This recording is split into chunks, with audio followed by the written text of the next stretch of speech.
warahmatullahi wabarakatuh. Selamat pagi pemirsa dimanapun Anda berada. Senang sekali pagi hari ini bisa kembali berjumpa dengan Anda. Tentunya bersama saya Gita Indriani. Dan saya Clara Claudia di program kecintaan kita semua, yaitu di Ngape, Obrol santai berbagi informasi, inspirasi, dan solusi. Yeay! Wah, ceria banget ya Kak Vino, terima kasih. Dubi-dubidu ya, sudah sama Kak Vino ya. Nah ini kita ceria banget kan ya, Bener kita banget. warnanya udah pink-pink, kita udah Pinky semua. Baby ini banget ya, baby Betul. face juga kelihatan Masya muda Allah, sekali. Clara. Ini lebih ke ibu gurunya ya. Bener kan? Baik, tentu saja untuk melengkapi kita pagi hari ini nggak lengkap kalau nggak ada pantun ya, iya, Clara ya. pantun kita, gas. Dibantu cakepnya studio. Oke. Si Atik ngidam mangga. Cakep. Sang suami mencari sampai ke awan. Cakep. Anak cantik terdidik sejak muda jadi generasi cerdas di masa depan. Wow. Susah ya bapaknya sampai cari ke awan Sumpah di ini mangganya. yang sih menurut saya, tapi memang pantun kita luar biasa ya karena berkaitan dengan tema kita hari ini. Betul sekali. Yaitu pendidikan sejak dini, fondasi tumbuh anak. Benar. Tentunya tadi bapaknya sudah mengawali pondasi dari dalam kandungan ya. Dibantu juga pasti dengan ibunya ya, peran Betul. ibu gitu ya. Benar sekali, tapi sebelum itu pemirsa kita nantinya akan ada 2 narasumber. Sebelum itu kita akan ada informasi pengantar terlebih dahulu. Berikut untuk Anda. Pendidikan sejak dini merupakan fondasi utama dalam membentuk tumbuh kembang anak yang optimal. Pada masa usia dini sering disebut sebagai periode emas, otak anak berkembang sangat pesat. Sehingga setiap stimulasi yang diberikan akan berdampak besar terhadap kemampuan kognitif, emosional maupun sosialnya di masa depan. Lingkungan yang mendukung, penuh kasih sayang, serta kaya akan rangsangan, belajar menjadi kunci agar anak dapat berkembang secara maksimal. Lebih dari sekedar kemampuan akademik, pendidikan sejak dini juga menanamkan nilai-nilai dasar seperti disiplin, empati, kemandirian, dan rasa percaya diri. Melalui interaksi dengan orang tua, guru, dan teman sebaya, anak belajar mengenali emosi, membangun hubungan, serta memahami norma yang berlaku di sekitarnya. Inilah yang menjadi bekal penting bagi anak untuk menghadapi tantangan di jenjang pendidikan berikutnya maupun di kehidupan sosialnya. Oleh karena itu, peran keluarga dan lingkungan pendidikan sangat krusial dalam memberikan pengalaman belajar yang positif sejak awal kehidupan anak. Dengan pendekatan yang tepat seperti belajar sambil bermain, anak tidak hanya tumbuh cerdas secara intelektual, tetapi juga kuat secara karakter.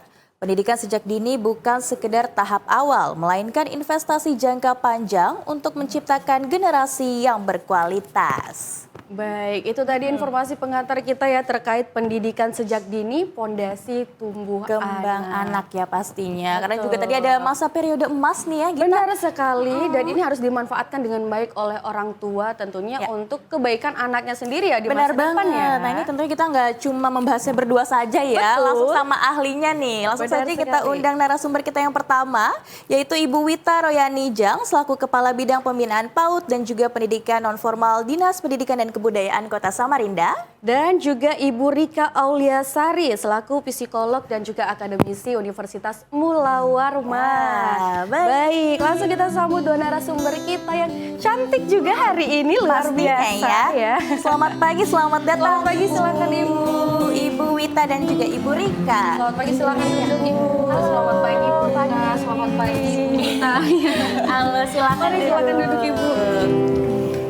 Wow, kita sudah kedatangan 2 narasumber kita nih. Wanita Clara, hebat ya. Betul sekali. Kita akan langsung aja ngobrol bersama kedua narasumber kita. Namun sebelum itu kita pengen ke Ibu Rika terlebih dahulu. Ibu terkait fondasi tumbuh kembang anak ini khususnya dari usia 0 sampai dengan 6 ya Bu ya. Nah itu apakah ada perbedaan Bu untuk menghadapi setiap perkembangan anak itu sendiri sebelum kita ke pendidikan? Nah seperti itu, silakan Ibu. Baik, ya jadi kalau di usia 0 sampai 6 tahun mungkin kita sering dengar tuh golden age gitu. Betul. Ya, umur-umur emas gitu. Jadi itu memang perlu dioptimalkan karena kalau dari psikologi itu ada tugas-tugas perkembangan yang harus dipenuhi gitu. Misalnya dari perkembangan kognitif, sensori, motorik, kemudian emosional, dan itu yang berperan penting adalah orang tua. Nah itu memang harus dioptimalkan di usia-usia seperti itu. Baik, dan kemudian selanjutnya kita juga penasaran nih ya, dari sudut pandang Dinas Pendidikan dan Kebudayaan, Ibu Wita ya Bu ya? Iya. Nah kalau Ibu melihat pendidikan anak usia dini, khususnya di Kalimantan Timur ataupun di kota Samarinda, seperti apa sejauh ini Bu? Iya, terima kasih. Seperti yang disampaikan tadi, karena pendidikan awal sejak dini itu memang fondasi yang harus diperhatikan itu adalah dari keluarga. Nah, setelah itu dari keluarga baru nanti ke sekolah. Karena anak-anak ini kan sifatnya meniru. Jadi yang paling ditirunya itu adalah pendidikan awal di rumah. Nah, setelah di sekolah, baru nanti di sekolah juga menerapkan juga sesuai dengan usia anak, diterapkannya pendidikan-pendidikan yang terutama tentang etika. Ya, tentang etika, sehingga anak itu juga bisa nanti juga menerapkannya di rumah dengan kerjasama orang tua dengan sekolah. Makanya kami dari Dinas Pendidikan itu sering adanya parenting yang melibatkan orang tua itu selalu setiap tahun kami lakukan di sekolah-sekolah. Yang melibatkan juga dari Pokja Bunda PAUD dan Bunda PAUD itu. Baik itu dari kota maupun kecamatan dan kelurahan. Jadi kami selalu ada kerjasama seperti itu.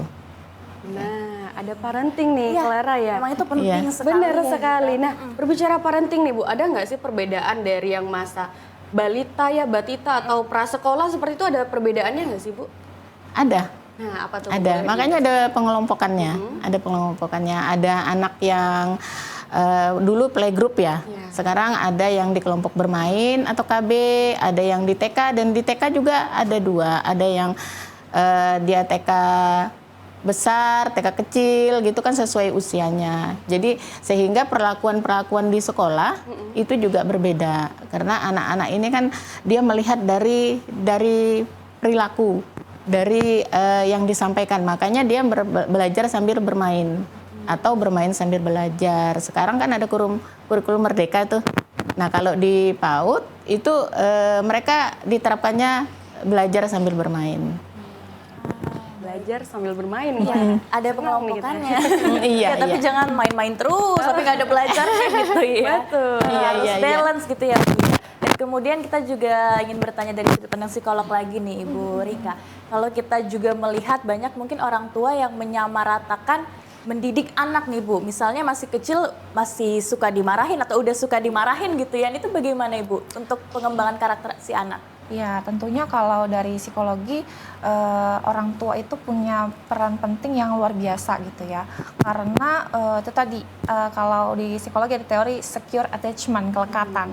Nah, kelekatan dengan orang tua itu penting untuk nanti anak bisa bersosialisasi dengan baik, bagaimana dia meregulasi emosinya.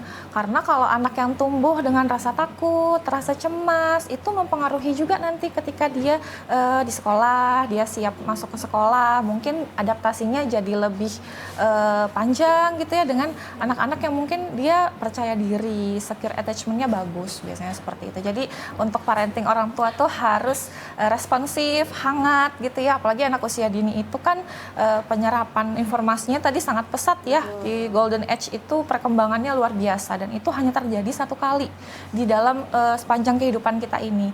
Jadi di usia 0 sampai 6 tahun itu perlu dioptimalkan gitu. Tapi juga saya pernah mendengar Bu, kalau misalnya usia ya sekian hingga sekian itu harus dirajakan, kemudian selanjutnya memang harus dididik dengan keras dan selanjutnya diajak untuk menjadi sahabat. Nah, itu seperti apa itu? Ya, itu banyak sekali ya teori-teori yang menyebutkan seperti itu. Tapi memang kita kembali lagi ke kebutuhan anak. Karena setiap anak itu kan punya karakternya berbeda-beda gitu ya. Karena balik lagi tadi pondasi pertama, pendidikan pertama itu dari keluarga.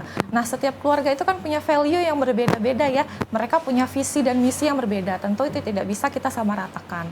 Nah, itu lihat lagi kebutuhannya, kemudian juga apa ya target-target apa yang mau dipenuhi dari keluarga tersebut. Cuma tadi sudah benar, ada yang dia perlu, kita harus dirajakan tuh biasa usia-usia 0 sampai 8 tahun gitu. Kemudian ada di remaja kita mulai tarik ulur, ada aturan-aturan, boleh seperti sahabat, tapi nanti ada di sisi kita harus lebih tegas juga kepada anak seperti itu, supaya memang parenting itu kan dinamis ya, tidak bisa sama terus dari kecil sampai dewasa seperti itu.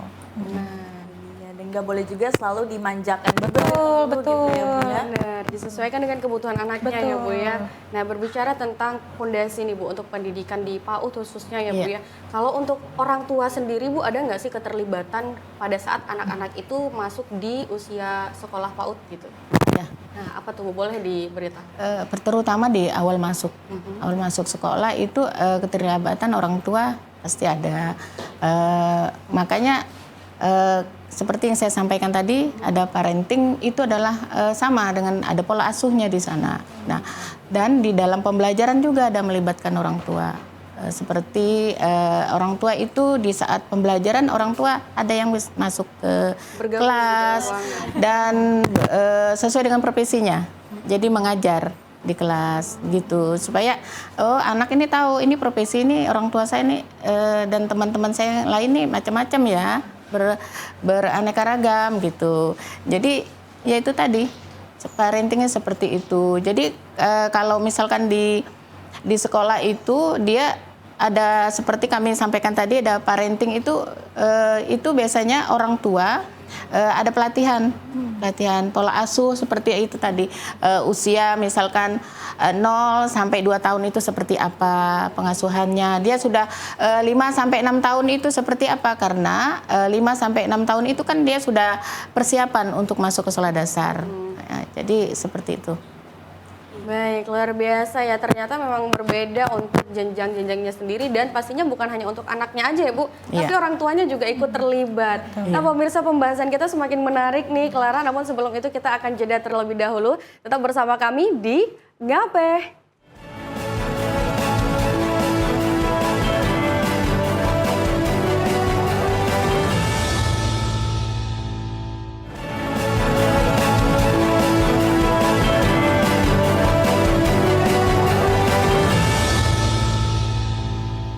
Ya pemirsa, Anda kembali menyaksikan Ngape, obrolan santai berbagi informasi, Inspirasi dan solusi. Baik, kita sudah lanjut lagi untuk pembahasan hari ini. Namun sebelum itu kita akan dengarkan terlebih dahulu satu lagu kembali dari Kavino. Nah, jadi apa yang kuinginkan. Kita semua pengen apa sih sebenarnya? Nah, terima kasih Kavino sudah membuka kembali. Pasti kita pingin menjadi yang terbaik dong ya. Benar Gita. sekali. Nah, berbicara tentang menjadi apa yang diinginkan, biasanya nih ya Ibu ya, ada aja orang tua yang menginginkan anaknya menjadi sesuatu sesuai dengan keinginannya. Betul. Nah, untuk Ibu Rika sendiri nih, gimana Bu menghadapi hal itu? Apakah itu hal yang benar dan wajar untuk dilakukan kepada seorang anak, khususnya dalam tumbuh kembang anak ya Bu ya? Ya, itu banyak sekali ya sebenarnya. Saya kalau nanganin kasus-kasus, biasanya kalau orang tua konsul atau dia bawa anaknya gitu, saya pengen tahu anak saya tuh, misalnya dulu ada cita-cita orang tuanya yang nggak kesampaian gitu ya. Misalnya pengen jadi apa, dia luar biasa mengarahkan anaknya ke arah tersebut. Padahal sebenarnya minat bakat anaknya tidak di bidang itu, jadi dipaksakan. Nah, itu akhirnya anak jadi motivasinya tidak optimal, bukan dari dalam dirinya sendiri. Biasanya kasus seperti itu di tengah-tengah jalan tuh biasanya dia mungkin jadi berhenti atau justru tidak mau sama sekali. Dia lebih memberontak seperti itu. Jadi sebenarnya lebih baik sesuaikan saja dengan minat bakatnya anak. Jadi tidak perlu dituntut berlebihan gitu ya. Karena sebenarnya anak itu kan pribadi manusia yang sendiri, dia tidak sama dengan orang tuanya ataupun orang lain. Jadi kita perlu menghargai keinginan dia, sukanya dia apa, seperti itu. Kita hanya menjembatani, oh dia senangnya misalnya di bidang seni, oke kita arahkan ke bidang seni, seperti itu. Baik, dan kemudian di segmen pertama juga Ibu Rika ada berkata bahwa harus ada rasa aman ya Bu ya. Betul. Di lingkungan antara anak dan juga orang tua. Kalau kita berbicara rasa nyaman nih Bu, nyaman dalam hal keterbukaan, misalnya mereka bisa nyaman untuk curhat, untuk bercerita, itu penting sekali nggak sih Bu? Iya, penting sekali. Nah, kadang-kadang mungkin orang tua tuh kebingungan ya, gimana sih caranya supaya anak mau terbuka. Yang pertama tentu kita tidak ngejudge gitu ya. Kalau misalnya anaknya ada mungkin ceritanya sensitif gitu kan, biasanya orang tua udah heboh duluan, takut kan sebenarnya, aduh gimana kalau misalnya anak saya gini gitu. Nah tapi yang pertama adalah didengarkan saja terlebih dahulu, didengarkan secara penuh, tidak dijudge, tidak disela seperti itu ya. Nanti walaupun kita agak deg-degan ya, tetap harus ada regulasi emosi yang baik juga sebagai orang tua. Jadi anak merasa aman dan didengarkan, diterima. Nanti kalau sudah oke, sudah mungkin emosinya udah menurun, baru mungkin diberikan masukan-masukan, saran-saran, kita bantu arahkan. Kalau misalnya butuh ke profesional, kita arahkan ke profesional, misal dibawa ke psikolog atau ke dokter spesialis anak atau ke psikiater gitu. Jangan gitu malah ya. mereka mencari rasa nyaman di luar gitu ya Bu ya, jadi salah nantinya, salah-salah gitu. Nah selanjutnya juga Ibu Wita, kita kembali berbicara dari sisi dinas nih Bu, melihat pendekatan juga, mungkin pendekatan ke anaknya sendiri. Kalau tadi kan sudah ada untuk orang tuanya ya Bu ya, Benar. untuk parentingnya. Kalau anaknya sendiri ada nggak sih Bu pendidikan khusus yang memang diterapkan untuk anak-anak sejak dini selain memang PAUD tadi? Oh, kalau pendekatan Iya. sejak dini memang harus ada. Misalkan kita hari-hari di rumah, karena memang sekolah kan lebih banyak ya. Apalagi kalau orang tua yang sibuk itu mungkin kedekatan orang tua terbatas. Tetapi kalau di rumah kita sebagai orang tua, pendekatan harus ada pendekatan dan harus anak itu disapa. Disapa. Nah, menyapa ini yang kadang kita lupa menyapa. Misalkan kita jangan dulu aktivitas yang misalkan kadang kita bawa kerjaan nih di rumah, tinggalkan itu. Jangan kita asik dengan tugas kita, menyelesaikan tugas kita yang belum selesai tadi, tapi kita harus sapa anak. Yang tanya yang awal mungkin, tadi lagi ngapain di sekolah?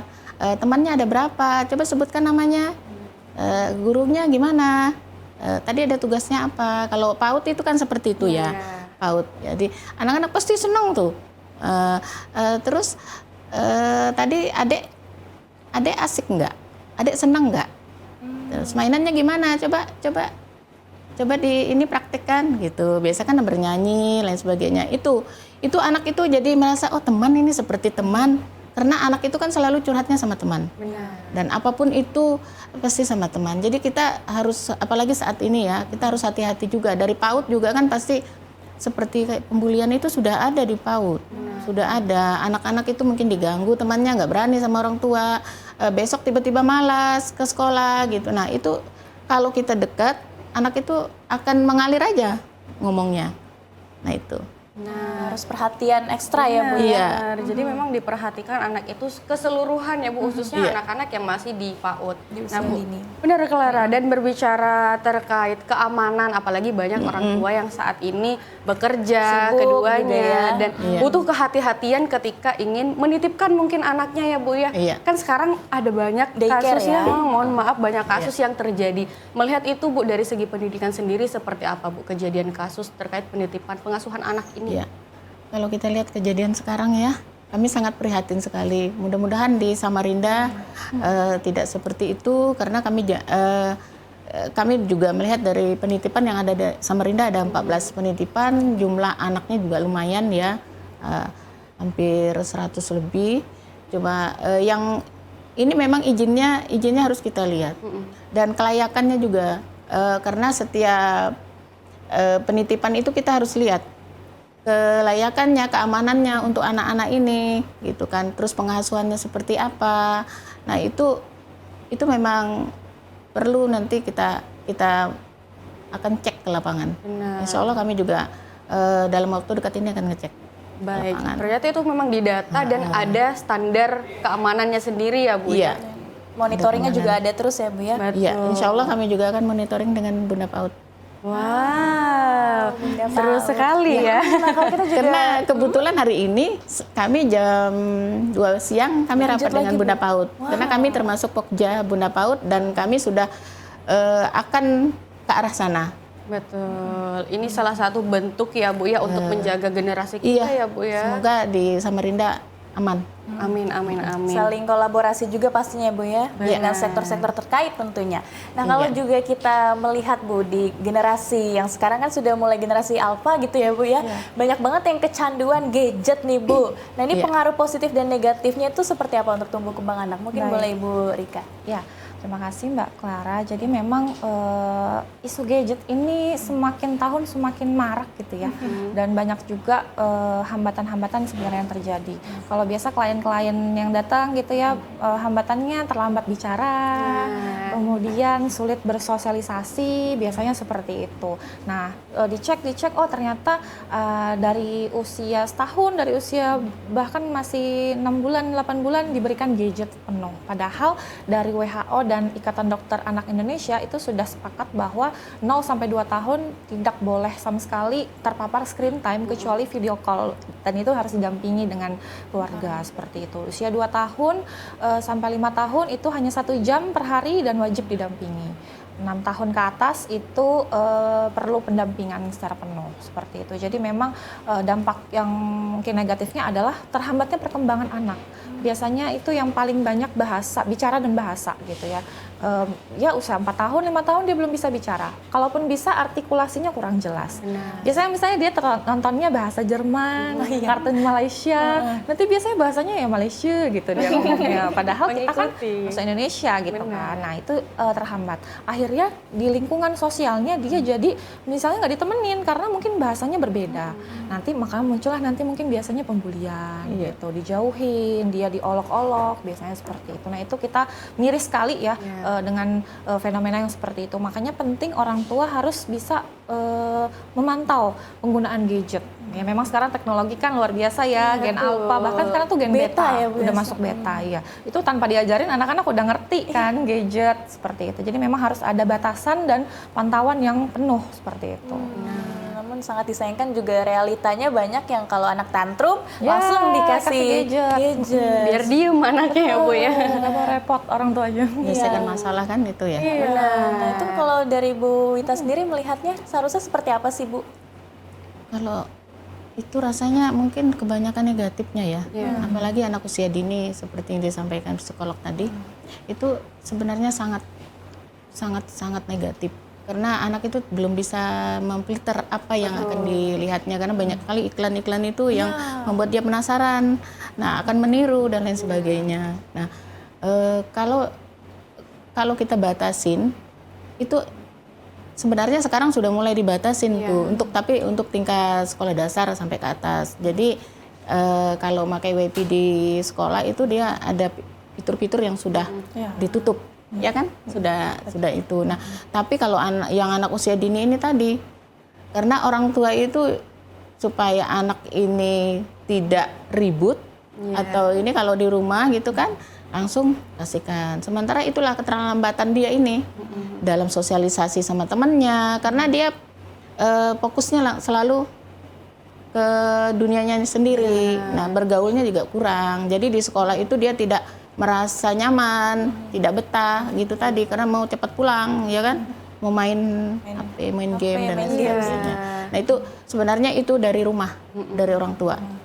Orang tua yang membatasi. Mungkin dia boleh mungkin 1 jam udah langsung diambil. Tapi pengawasan orang tua, karena sangat negatif sekali. Balik lagi mungkin bisa diganti juga dengan bermain ya Bu, secara langsung dengan anak. Boleh, balik lagi waktu ya Bu yang diperlukan. Ya itu tadi kan anak-anak kan diajak bermain, diajak ngobrol, itu kan hilang itu nanti. Dia pasti hilang mengingat itu mau main game tadi, pasti akan lupa. Akan lupa gitu juga. Kan. Jadi tapi di awal mungkin sulit ya. Tapi lama-kelamaan anaknya akan terbiasa karena dia diberi ini waktu. Dia tahu, oh saya harus bermain ini, saya harus belajar, saya harus ngobrol dengan orang tua, dia sudah punya waktunya. Kalau secara terus-menerus itu dilakukan. Melatih kedisiplinan juga ya Bu ya. Jadi anaknya sudah bisa tahu kapan waktunya untuk screen time-nya, kapan waktu belajarnya seperti itu. Tapi melihat Bu dari usia dini 0 sampai 6 tahun, ada nggak sih usia yang paling rawan anak itu biasanya peniruannya lebih cepat dibandingkan khususnya yang PAUD tadi kan Bu, ada TK kecil, TK besar seperti itu. TK besar 5 sampai 6 tahun. itu paling rawan, Bu. Iya. Dari Ibu sendiri melihat pada saat mereka melakukan pendidikan ada melakukan hal-hal yang seperti apa, Bu, seperti itu? Iya, kalau kami kan sering monep ya. Iya. Nah, itu biasanya misalkan 4 tahun ke bawah itu mungkin nurut ya. Iya. Mungkin kayak ini. Nah, 5 tahun sampai 6 tahun itu kan dia sudah mulai keinginan tahuannya itu sudah tinggi. Kayak gitu. Jadi misalkan dia bisa bertanyanya tuh juga apa Lebih yang banyak. mungkin dilihatnya mungkin di medsos dan lain sebagainya itu dia akan bertanya ke gurunya. Keingintahuannya itu tinggi. Gitu. Kalau istilah sekarang kepo ya Bu ya. Kepo itu ponakan saya gitu tuh Gita. Nah. Itu contoh nyata. Tapi harus waspada juga ya. Nah, tapi kadang rasa ingin tahu itu juga penting nggak sih? Tapi ya dijelaskan sebatas usianya bagaimana kita Sesuai menjelaskannya, usianya. sesuai usianya itu kita menjelaskan. Karena dia kan pengen tahu Iya. sekali. Tapi mungkin juga banyak case atau kasus yang orang tuanya males menjawab gitu loh Bu. Betul. Itu gimana Bu cara mengatasinya? Kadang kan kayak pasti anak kecil gitu kayak Iya. pengen tahu aja. Iya, itu banyak ya terjadi yang seperti itu ya. Mungkin sekitar kita juga ada tuh yang seperti itu. Males, ya udah kasih gadget aja lah, Iya. cari sendiri misalnya di Google gitu. Nah, itu perlu kita pahami bahwa anak yang banyak bertanya, anak kritis gitu ya. Iya. Dia eksplorasi banyak hal. Itu sebenarnya salah satu tanda anak pertumbuhannya normal gitu ya. Anak yang memang seharusnya sesuai perkembangannya seperti itu. Artinya apa? Perkembangan kognitifnya itu aktif dan itu bagus. Jadi kemampuan dia berpikir, kemampuan dia mungkin problem solving. Kenapa sih misalnya bintang itu di atas misalnya dia bertanya gitu kan. Orang tua kadang-kadang ya nggak tahu juga atau gimana. Nah kita tetap harus bisa menjawab ya sesuai tadi yang benar kata Ibu Wita, sesuai dengan umurnya dia seperti itu. Nanti mungkin makin bertambahnya usia kita juga mengenalkan. Nah positifnya misalnya dari gadget tadi kita bisa nonton dari YouTube misalnya tentang ruang angkasa. Nanti kita kasih tontonan dan itu perlu didampingi. Nah disitulah sebenarnya teknologi juga ada positifnya gitu ya untuk media belajar seperti itu. Baik, berarti memang kuncinya juga sabar ya Bu ya jadi orang tua. Walaupun mendapatkan pertanyaan yang mungkin kurang masuk akal gitu dari anak-anak, kita jawabin aja sesuai usianya juga pastinya. Nah pemirsa kita akan ngobrol pastinya lebih lanjut lagi sama Ibu Wita dan juga Ibu Rika. Jangan kemana-mana, tetaplah bersama kami di Ngape.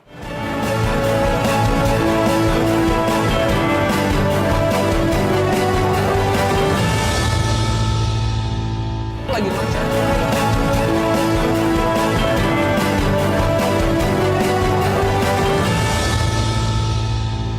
Pemirsa masih bersama Clara dan juga Gita di Ngape. Obrolan santai berbagi informasi. Inspirasi dan solusi. Nah, kita sebelum melanjutkan perbincangan, kita akan ada informasi terlebih dahulu, khususnya untuk Piala Dunia. Wow, untuk pecinta bola di mana suaranya? Ini dia informasi selengkapnya. Jadi, Informasi ya. untuk Piala Dunia ya. Tata cara menonton hanya di TVRI Nasional dan juga TVRI Sport ya pemirsa. Benar sekali. Dan selanjutnya kita akan ada informasi yang harus kita luruskan nih Iya. Kara ya. Terkait ramuan rebusan jahe, kunyit, kencur, dan serai. Bersihkan paru-paru dari asap rokok. Ya pemirsa ini sudah ada tangkapan layarnya ya. Beredar sebuah unggahan di media sosial TikTok yang menampilkan cara membuat ramuan rebusan jahe, kunyit, kencur, dan serai yang diklaim dapat membersihkan paru-paru dari lendir dan asap rokok. Faktanya, klaim paru-paru kotor karena asap rokok dan polusi bisa hilang dengan ramuan rimpang dari rebusan jahe, kunyit, kencur, dan serai adalah hoax. Dilansir dari Tempo.co, belum ada produk yang terbukti efektif membersihkan paru-paru secara instan. Beberapa bahan yang diklaim sebagai pembersih justru berisiko membahayakan kesehatan. Sejatinya, paru-paru memiliki mekanisme pembersihan mandiri, salah satunya melalui batuk yang tidak selalu menandakan penyakit. Cara terbaik menjaga kesehatan paru-paru adalah dengan menghindari racun seperti asap rokok, vaping, dan polusi. Kebiasaan merokok sendiri menyumbang 90% kematian akibat kanker paru-paru dan 80% kematian karena penyakit paru obstruktif kronik atau PPOK. Nah, ini dia informasi penting ya untuk perokok aktif maupun perokok pasif nih. Betul. Caranya ya untuk mencegahnya ya menjauhinya saja nih. Benar. Jangan coba-coba untuk menyakiti diri sendiri. Dan pastinya nanti seperti akan itu. berdampak juga kepada orang-orang yang ada di lingkungan Sekitar ya terkena asap. Jadi informasi tersebut adalah hoax ya pemirsa. Betul sekali.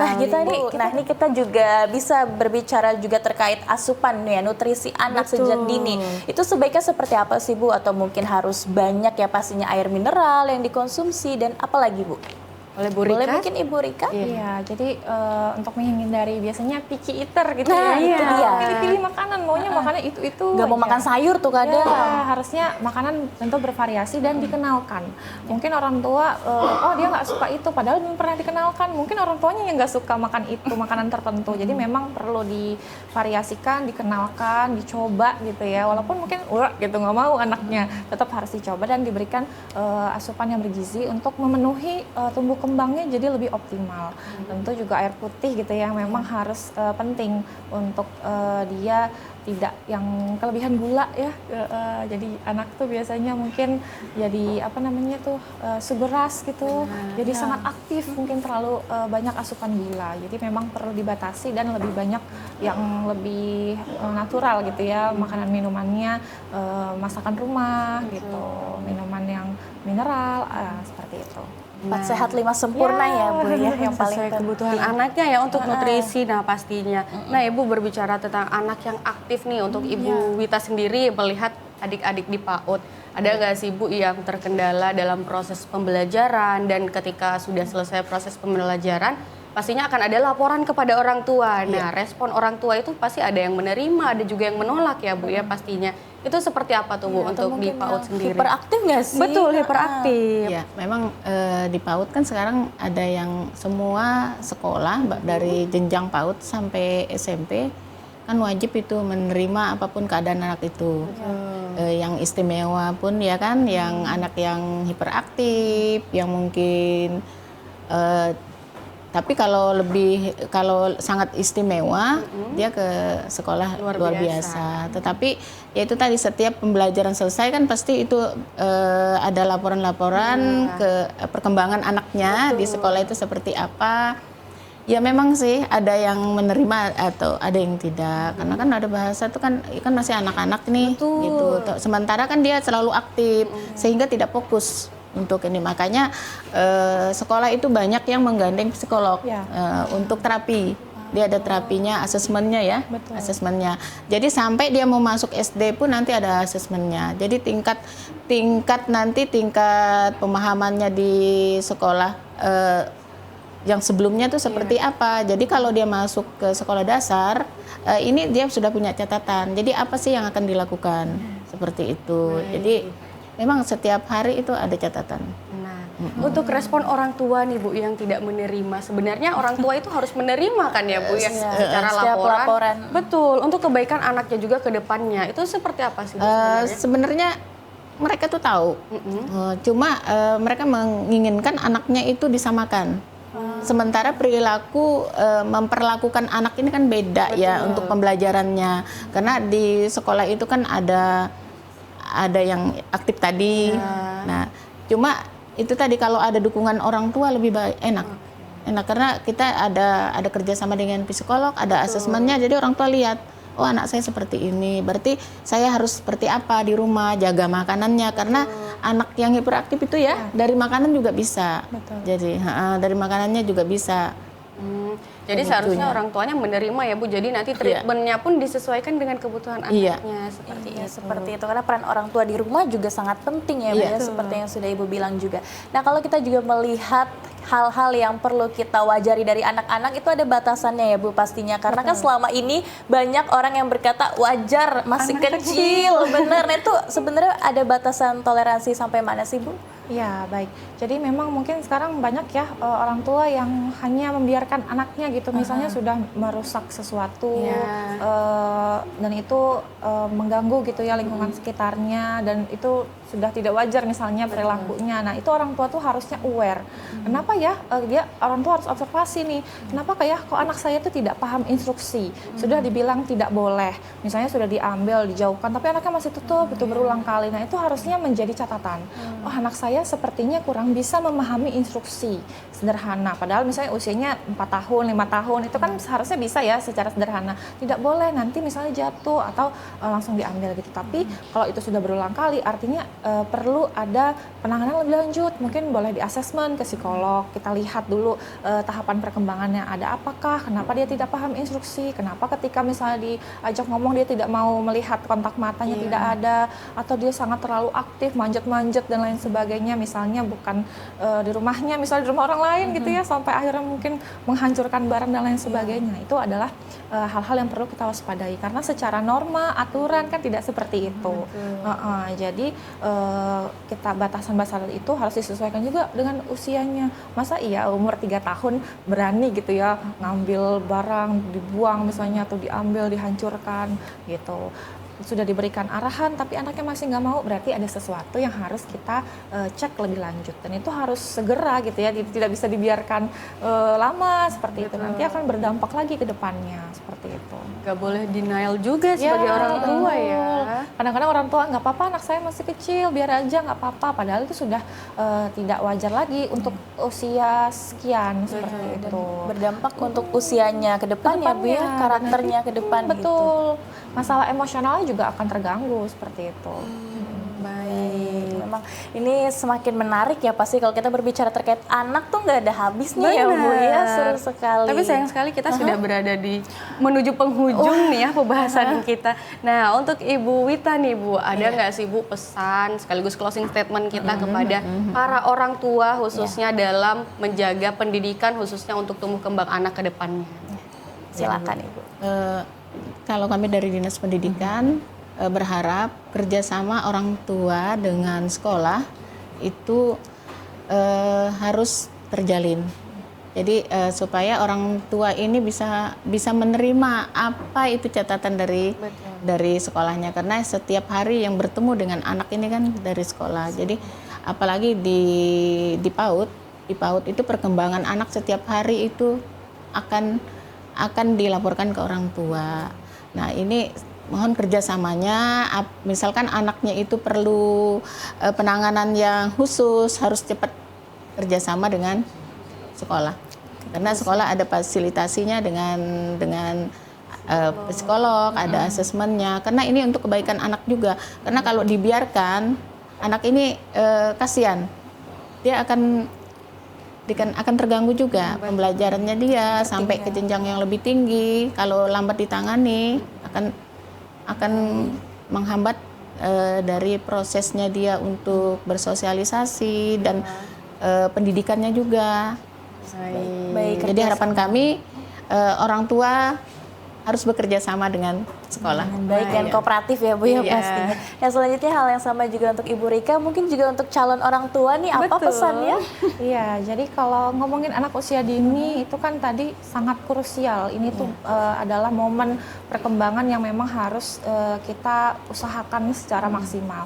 Pesannya mungkin bagi orang tua baru atau calon orang tua atau yang sedang belajar gitu ya menjadi orang tua, kita tidak perlu menjadi orang tua yang sempurna sebenarnya, tapi hanya perlu hadir secara utuh dan penuh mendampingi tumbuh kembang anak.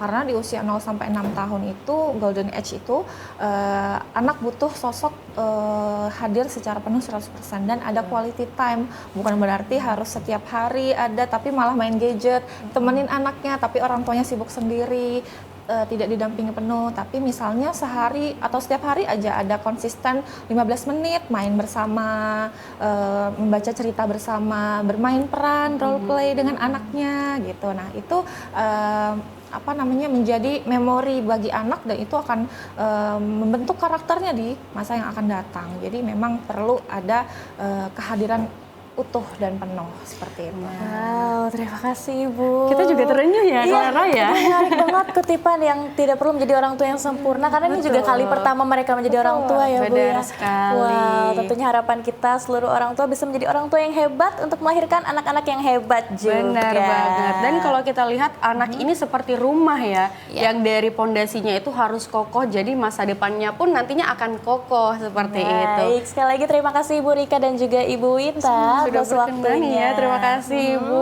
Kita akan tutup Clara. dan Tentunya nanti bersama Kak Vina juga akan ada Iya. satu lagu. Baik, akhir kata saya Clara Claudia. Dan saya Gita Indriadi, terima kasih mewakili seluruh kru yang bertugas. Selamat pagi dan Sampai jumpa.